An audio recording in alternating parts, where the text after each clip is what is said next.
Jaman kowe linairake biyen lair saka guwa garpane ibumu, tengering jabang bayi ditanggapi dening pambaunge Aswadara.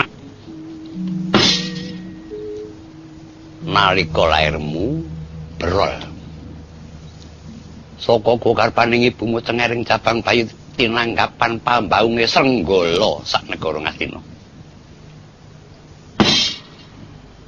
Kurang luwih 40 para brahmana kang ngadhep ana pangarsaning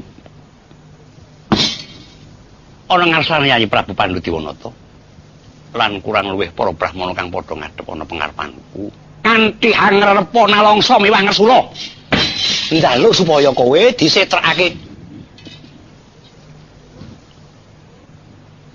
Nyuwun supaya si Jaka Pitana disetrekake ana pasitran kang adoh manungsa.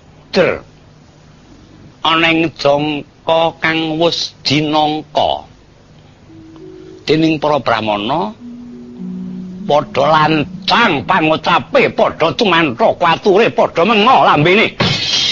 Lamun ta sira kulup dewasane bakal dadi manungsa brahala ingkang cendoling budi, angkara murka watak edaksya marang padha-padha. Kodrat kang mengkono tak tangkis. Kang padha ngucap mangkono tak anggap sawijining manungsa kang ora kestu.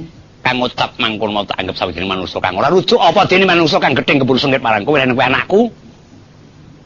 Ala kae ya tak anggap becik. Luwih-luwih yen becik saya ngluwi. Jaka Pitana, nggih. Jaka Pitana. Wonten dawuh.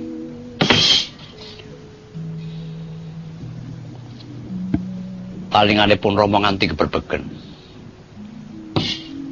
Talinganipun Rama nganti keberbegen. Para manungsa kang rina wengi nganggung surak manengker gumna mrek